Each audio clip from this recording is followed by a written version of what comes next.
My friends, the time has finally come for us to crack into the prequels for the Maze Runner series. If you're new here, I have already made videos on the first 3 books in the Maze Runner trilogy, and it's safe to say I was not a fan, but that is not where a Maze Runner saga ends. No, we have quite a few more twists and turns in our own maze before we can be free, because there's quite a few more books in the broader Maze Runner universe. And I'm just going in chronological order, which means next up is the Kill Order. This is a prequel that takes place about 13 years before the events of the original trilogy, and it centers around Mark, a teenage boy who survived the initial solar flares and witnesses the rise of the flare, the virus, amongst the people. If that was confusing, give me a second. Just in case you haven't seen my other videos on this or you don't remember, I'm gonna rapid fire what was going on in the universe of the original Maze Runner trilogy that is set up partially by this prequel. At one point, there were solar flares that destroyed a large section of the Earth's ecosystem.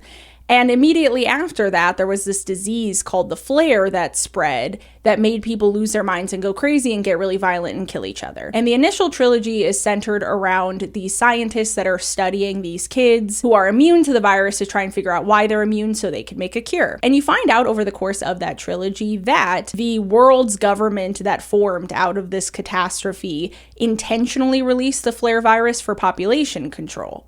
And I said many a times over the course of that trilogy and multiple other times since, because I just can't get over it, I can't get it out of my head, that this makes not 1 ounce, not 1 lick of sense. I understand that there is this base level who in their right mind would release a virus for population control, but it's a dystopian, okay? So let's get past that. They're releasing a virus intentionally for population control. Why on earth would they choose one that they don't have a cure for that makes people go insane and kill each other and is super duper airborne contagious? And that's not the only problem with realism in the original trilogy, but I have waxed poetic about it enough on this channel. We're just gonna stop there and move on to the prequel. I had been told by some of you lovely commenters that James Dashner retcons some of this in this book being the Kill Order, and that specifically he canonizes that the virus originally just made people die very quickly and somewhat painlessly, and that's why they chose it, and that it mutated once it was released to have the effects that we see in the original trilogy. And I was like, okay, fine, maybe he retcons it, but I've made the point many a times that retcons, while they do fix the issue for the rest of the series, you still have that problem until you can get to the retcon. And so the way the original trilogy plays out just leaves you with this giant question of who in their right mind would do this, and then he kind of fixes it a little bit in the prequel. But I'll admit I was very curious to see how this was done, and if I was going to feel out the other side of this book that this universe makes a lot more sense and is a lot more believable. Spoiler alert, I do not feel that way. In fact, I fear that in attempting to fix the problems he was having, he made it infinitely worse, and I almost just don't even know what to say. But of course I do, because you've seen the runtime, so I have plenty to say. Actually, I don't even know why I said that. But first, there really is nothing like the dread of realizing that you have to make a doctor's appointment, especially if it involves finding a new doctor. There's so many factors to consider. How quickly can I get in? Will my insurance cover it? How do their other patients feel about them? There's so many moving parts that it just makes me wish that there was a free way to search doctors in this specialty in my area who have appointments in the next week, whose patients really like them and they take my insurance. Wait a minute, this video's sponsor, ZocDoc, is exactly that. With ZocDoc, you can search and compare local in-network doctors. You can easily see actual appointment listings, sometimes within 24 to 72 hours, as well as tons of reviews from real patients and detailed doctor profiles all at the same time, so you can decide what's right for you. And ZocDoc can filter by insurance to ensure all options presented are in-network. Once you've chosen your doctor, click to instantly book a visit. No phone calls, no waiting months, and it's completely free to use. Most of the time, that first step is the hardest part, but not with ZocDoc. Click the link in my description to see how easy it is for yourself. Taking care of your health just got easier. Head to ZocDoc.com/MeredithNavaco to get started and check that appointment off your to-do list. And with that, let's deep dive into this Maze Runner prequel. Quick housekeeping. Within the actual book, The Kill Order, the main book takes place about a year after the flares hit, but our main character, Mark, is haunted by the events of the flares hitting and those first few weeks after the fact. He repeatedly has dreams that flash him back to the flares happening. And so we essentially are swapping back and forth between the present, which is a year after the flares, and the time right around when the flares hit in Mark's memory. But I was worried it would be kind of confusing to explain that way. So I'm just going to explain the plot in chronological order within the story to make it easier on all of us. But before we could even get into that, we have to talk about the prologue, which confused me so bad when I started it, because the prologue is actually from Teresa's perspective from the original trilogy, and it's her perspective of Thomas being put under, having his memories erased, and then dropped off in the maze. And I knew that there was another prequel that was Thomas and Teresa setting up the maze before the events of that first book actually happened. And so I got really worried that I was reading the wrong one, because I was on a flight. I have it on my e-reader too, and I was like, well, this is what I have downloaded from Libby, so if I don't end up doing the books in chronological order, my bad, because that one came out after this one. But no, this is the right one. This is the first prequel that came out, and it does take place 13 years before the events of the maze. That's just the prologue, and I have to assume that it's only included to remind the reader of the information revealed in the original trilogy that we are going to get more context to in this prequel. And it's done in that very overhanded, author, I need to get exposition to you quickly kind of way that can sometimes happen when an author is trying to catch you up. Just going to read you a passage. She and Thomas were proving their conviction by submitting to what had been asked of the others, and if they died, so be it. Wicked would find the cure, millions would be saved, and life on Earth would someday get back to normal. Teresa knew this in her core as much as she knew that humans grow old and leaves fall from trees in autumn.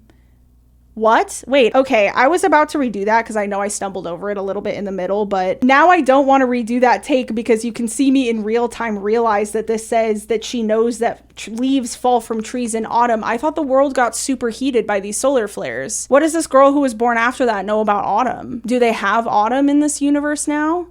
Does it get cold? I thought that didn't happen anymore. I can't get too sidetracked by that because there's actually so much we have to talk about. There's no consistency in this book. Let's just assume that moving forward. So that's the prologue. And then the book actually starts with Mark the year after the flares happened, but we're going to go in chronological order, right? So let's talk about what happened right when the flares hit.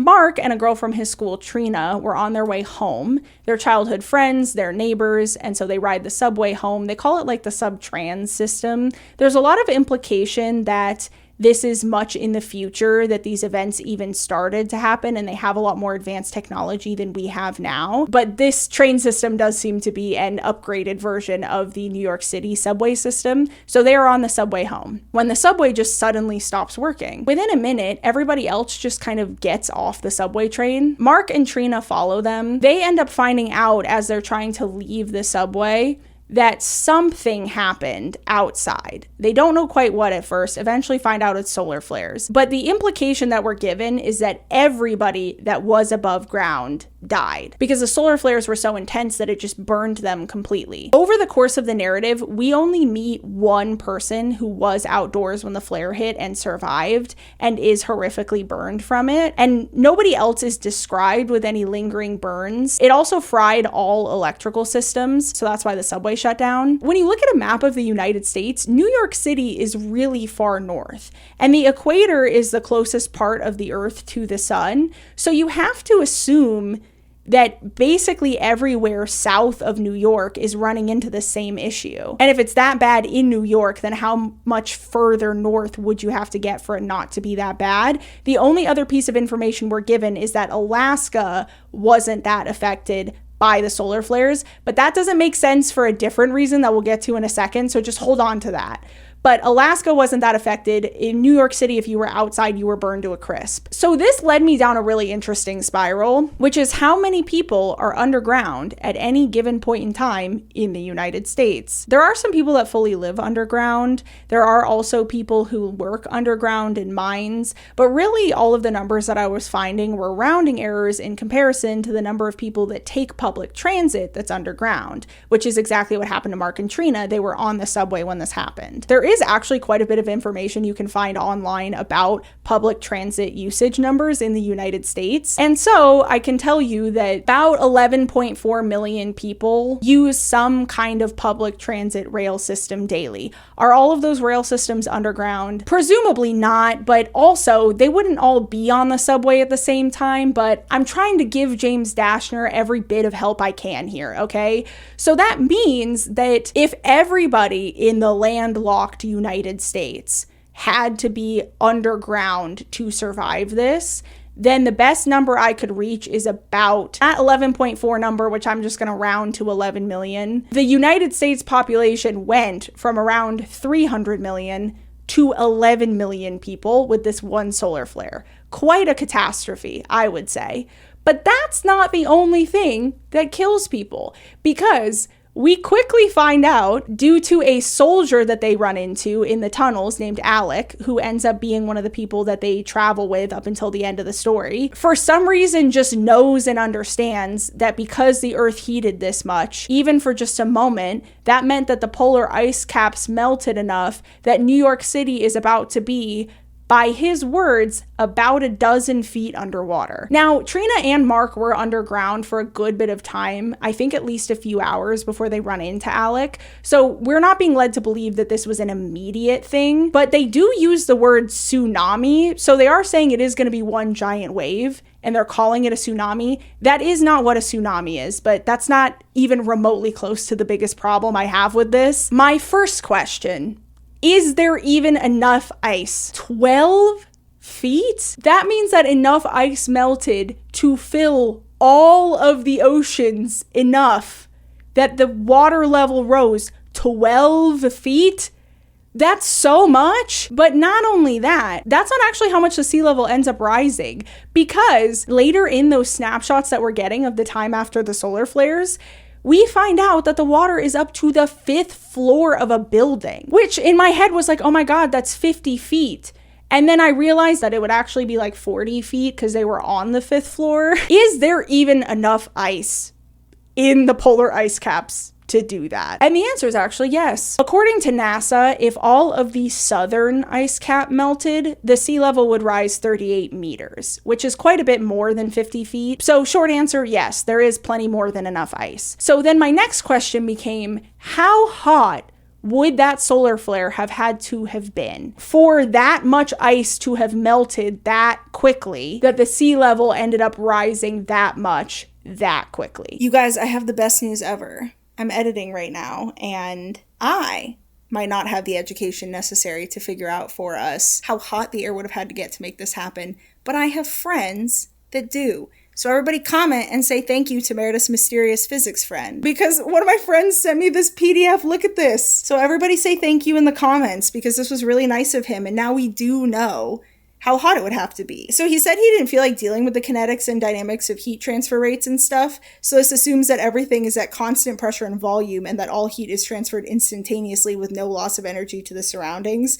Also, important to note that ice floating in the sea doesn't contribute to sea level rise when it melts, only land-based ice does. Also, I gave him the wrong number. Oh, the lighting might be changing weird through the window, sorry. But I gave him the 50 feet number. That's my bad. So using raising the sea level at 50 feet, he said that to do that instantaneously would take 1.837 times 10 to the 23rd joules, which in his scientific opinion is a shit ton. And then via some math, he concludes that the amount of energy needed to melt that much ice, assuming it's all at 0 degrees Celsius, while polar ice can be much colder, it would be enough energy to raise the atmosphere globally by 355 degrees Celsius. Let's wave some hands and assume that the entire atmosphere on Earth is room temperature, or 73 degrees Fahrenheit. That's 23 degrees Celsius. An increase of 355 degrees Celsius would bring us to 378 degrees Celsius, or 712 degrees Fahrenheit.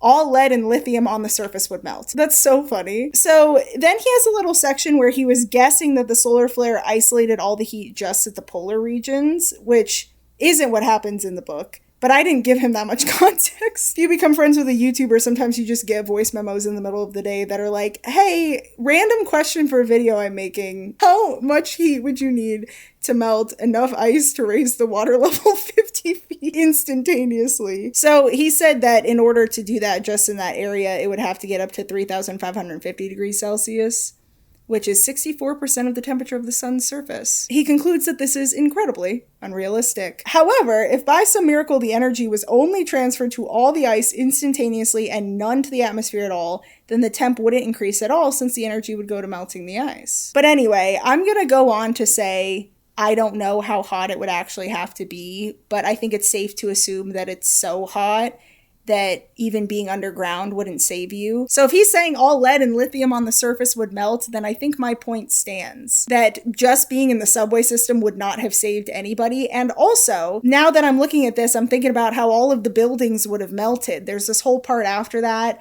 where they're like in New York City doing stuff. I wonder, would this be enough to melt steel beams? So everybody comment and say thank you to my friend for doing all this math for us. And anytime from here on out that I say we don't know how hot the air would be, we do know. Just about 712 degrees. Balmy day here in Phoenix, Arizona, if I'm being honest. If the air actually did get that hot, there's no way that being at maximum a few hundred feet underground on a subway would have protected you. And not only that, but remember that we're told Alaska was virtually unaffected by this. So how was Alaska not really affected? I'm so off in the weeds at this point. It just doesn't make any sense. I just want to point out that in a book where it seems like part of his goal was to fix a few problems and or kind of tongue-in-cheek make fun of himself for a few of the problems, that you would think that he would then have been careful to have not created more issues. But no, Alaska was untouched, but the poles got hot enough to melt this much ice that quickly. The fact that he called the wave a tsunami when that's just not what a tsunami is. Words have meaning. These things mean things. Like a tsunami is a wave that's caused by an earthquake. It shakes the ocean enough that it causes a big wave. I'm sure that's not how a scientist would explain it, but that's what a tsunami is. It's not just a lot of water. I'm not sure that we have a word for this much water just being added to the ocean very quickly, because why would we have a word for that? But that's not the point. Not only that, the Appalachian Mountains are where they end up settling because they say that high in elevation, it's habitable. Now, we do know in the original trilogy that essentially the only city left in the United States is Denver. There does seem to be some consistency that he's saying high levels of elevation withstood the solar flares a lot better. But if you know anything about the environment at large, you would also understand that that doesn't make any sense. Yes, areas that are higher in elevation tend to be cooler. Do you know why that is? Because the air is thinner, so there's less air molecules to hold heat. However, the air is thinner, so the sun index is higher, so while it wouldn't have been as affected by the heat, it would have been much more affected by the radiation of such a strong solar flare. And I don't think it makes any sense that with solar flares this strong, areas high in elevation would have survived, even if it was more the radiation that got them than the heat. But I've rambled about this enough. I'll just say, this is the stuff that really obviously bothers me about this series. This realism aspect of it was what I harped on so much when it came to the original trilogy. And I think the reason it bothers me so much is because it just doesn't feel like the author cares. I really harped on this with my third video, and so I don't want to dive too deep into it again. But I was saying that it feels like he just thinks one level deep of an explanation as to why something happened and then doesn't consider any of the other repercussions of it or how it would affect anything else in the story. So it's like, well, I need a giant wave to hit New York City, so how does that wave happen? Oh, well, the air got so hot in the poles it would melt all that ice. Okay, cool. That's the only explanation I need. But here's where I have to tell you that I never learn, because I actually got kind of hopeful a little bit into this book that I would end up enjoying it.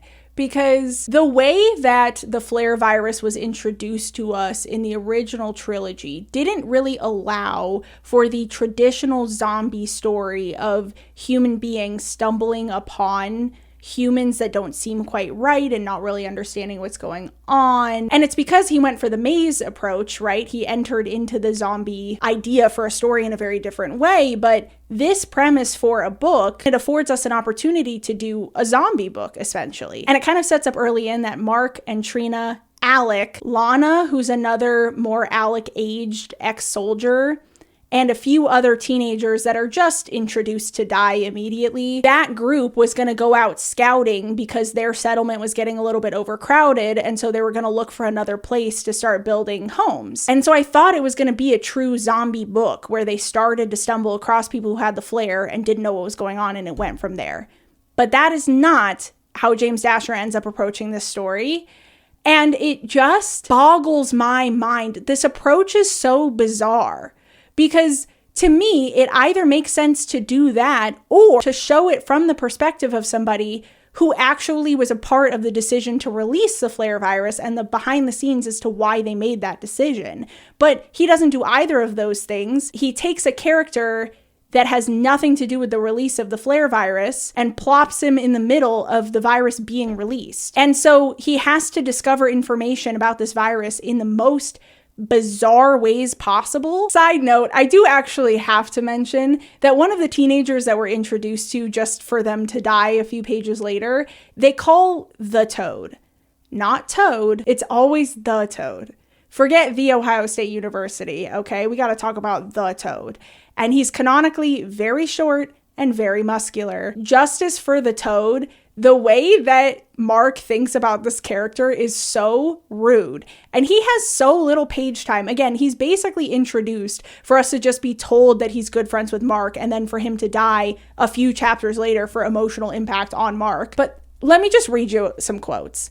The Toad, short and squat as his nickname implied, bounded in and pushed his way past her, grabbing for the undies atop Darnell's head. Ignore that. We don't have time to dive into that. So that's when he's first introduced. And then later it says, he started up with that laugh, a noise that made Mark think of a dog fighting over a piece of meat. Whenever the Toad let it out, every other person in the room couldn't help but join in, and the ice officially melted. Mark still couldn't tell if he was laughing at the subject matter or just at the sounds coming out of the Toad. Basically, every time the Toad comes on page, he's described as this goblin kind of character. I don't know how to explain it. Every other character is described normally and has a normal name, and then there's just a random character called the Toad, and every time he's talked about, James Dashner talks about him like Mark is low-key grossed out by this guy, but is friends with him anyway, and why? Whatever. So this group of people that has Darnell, who's the underwear head guy, and another woman named Misty, Alec and Lana, who are both soldiers, Mark and Trina, are never able to set out on their scouting mission because instead, a Berg, one of those fancy helicopter things from the original trilogy, flies through and just shoots everybody with darts. So while the Berg is flying overhead, shooting everybody with darts, Alec pulls out 2 grappling hooks, like guns with the grappling hook on them that he just has. Why does he have those? Where did he get them? That's never explained, but Alec whips out 2 grappling hooks for him and Mark to grapple up onto the Berg, as you would in a situation like this. And when they get onto the Berg, they get inside and find these boxes that just say highly contagious virus, 50 darts. There was a comment that made me almost cry laughing under my original trilogy that said, I'm obsessed with Wicked's dedication to containing their evil plans in memos. That will pop up again later in this same book, don't worry. We do have memos that explain an evil plan as well. But before we can even get to that, I'm also obsessed with their really specific labeling that will help both the reader and the characters understand exactly what's going on just by looking at the label on a box. Very, very contagious virus, 50 darts. So anyway, they crash the Berg, but they crash it so far away that it takes them like 3 days to hike back. And sure enough, by the time they get back, most everybody who got shot with a dart is dead, except for Darnell, who asked them to lock him in a house because he's slowly going crazy, and then he dies shortly after they arrive back at the camp. Alec, Lana, Trina, Misty, and the Toad all then decide to set out to find the people who sent that Berg, because they also have a work pad, which is, it sounds like an iPad basically, that had a flight log on it of where the helicopter goes to, and so they could see the coordinates that it parked at every night, and so they know where the base is for whoever it is shot them with these darts that have this virus. So they decide to go there. And just knock, knock, knock? Why the fuck did you do that? Like, just doesn't really feel like what your human survival instinct would have you do, combined with the fact that the people of this village are all keeping themselves locked up in their homes so that they don't get shot by the darts, but the people who shot the darts know where you are. So I feel like my instinct would be to try and get out of there and find shelter elsewhere after the helicopter flies off. But whatever, everybody else in the village just decides to keep themselves locked inside. And then this group decides to set out to go confront the people who shot everybody full of this deadly virus.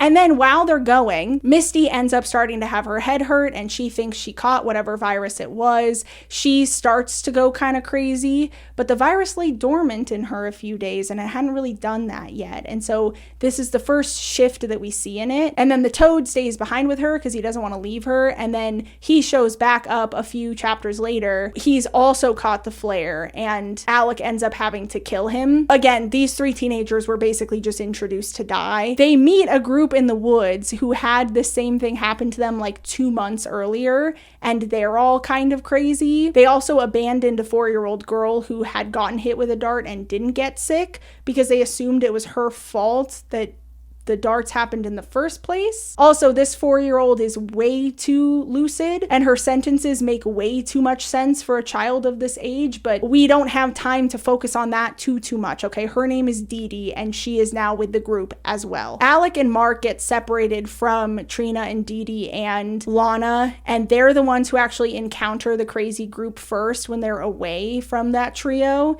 and then that trio ends up getting kidnapped by, what's the acronym?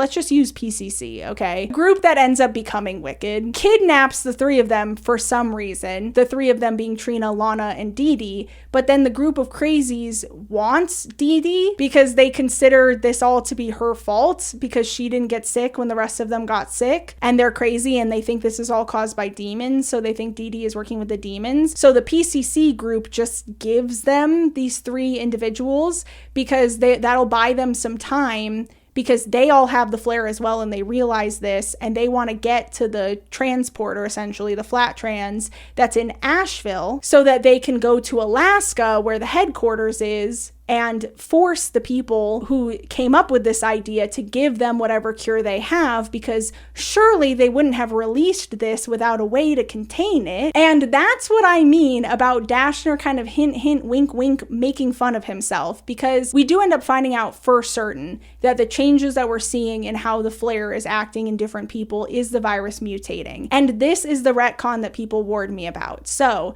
James Dashner makes it so the virus mutated instead of making people go crazy right when they first released it, because that justifies a little bit more why they had released this virus. And we do end up finding out from a series of emails that were sent back and forth that Mark eventually finds on an iPad that the reason they chose this virus is because it was a very painless death that happens very quickly, but he never retcons them not having a cure. And I don't really understand why, because that feels like an easy thing to just throw in there. And then they had a cure, but the cure didn't work because the virus had mutated. Boom, there you go. But he doesn't do that. Instead, it's just like, we've got to go talk to the people in charge because surely they wouldn't have done this without a cure. And again, it just kind of feels like he's almost making fun of himself. And that's where I'm saying that to me is him making it worse. Because while he did explain away why they would have released this virus, because it was a very different virus when they released it, he did not really explain why they released it without a cure. And we get basically no other explanations other than, whatever resources they had were only going to be able to support half the Earth's population. So they were trying to wipe out half of the Earth's population by doing this. But just one other aspect of this that makes no sense that I'm going to introduce to you now, but that I thought of the second this berg showed up, and so you might have already thought of it too. This settlement has plenty of food. That's canonized. There's a line in there where it says, we're not hurting for food, honestly. So why on earth would this group have decided to curb the population in places where there was enough food? If resource shortage is what they're worried about, then why would they not have gone and done this where the resource shortage is, which presumably is closer to the equator where more damage was done? And not only that, but within the original trilogy, that is where we're told the flare originated, and also where most of the people who have the flare are, because that's where they're sent by the government. So while we're never told exactly where the line is between the scorch and the more habitable land on the America's landmass, we are told that it's the area around the equator, which is nowhere near the Appalachian Mountains. This book ends up ending with them getting the immune 4-year-old through the flat trans to the scientists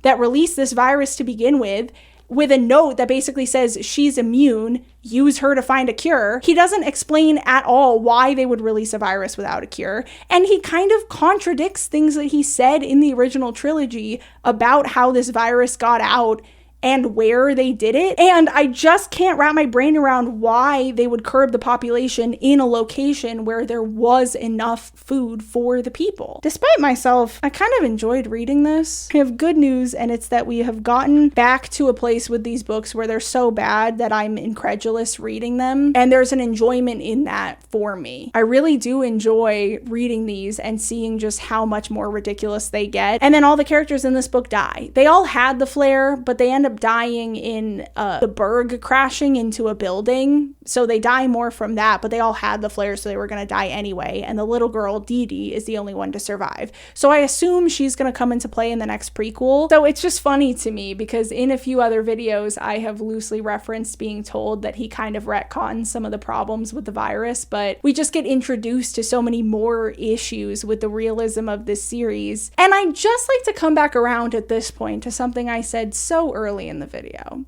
which is that canonically, there would be like 11 million people still alive in the continental US anyway.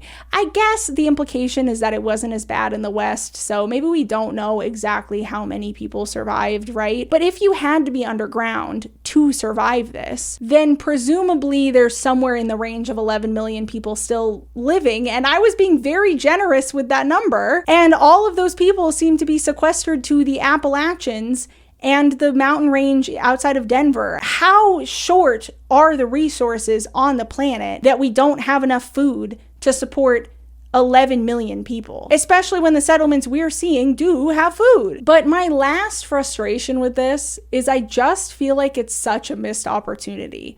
Because if it had been more of a zombie style book and we didn't get that many answers, but we just saw early of the flare spreading, I think that could have been cool.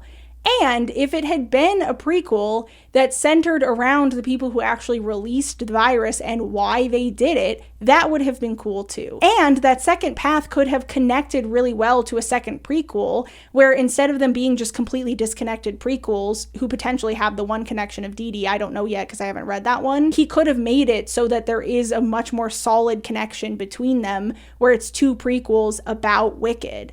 And the first one is why they released the virus and everything to do with that. And the second one is the early stages of the maze. And the only reason that I can think that he didn't do that is because this book, like all of the others in the series, is every other chapter just insane action sequences that last multiple pages of people fighting and getting injured. And then those injuries never stick around. That problem's still in this book too. People will fully get their ass beat and then just be walking around, running around fine like a page later after 10 minutes have passed. Like, people are not affected by their injuries long term in this book series at all. In order to write that prequel about Wicked, A, he'd have to think all of this out in a way that actually makes sense. And B, he couldn't just have the entire book be action sequences, because why would they be fighting within the headquarters physically while they're figuring this out? Yeah, safe to say it still wasn't for me. But as I've already mentioned, never fear. I am going to be continuing with them. I did have fun with this one, mostly just because I was incredulous the whole time. And there is an aspect of fun in that for me. So I will be continuing with the series. I will continue making videos about them. There's another prequel. There's a novella that's about Newt. And then there's a sequel trilogy. So make sure you subscribe if you don't want to miss it. That's going to be all for me today, you guys. I hope you enjoyed. I love you, and I'll see you in the next one. Bye!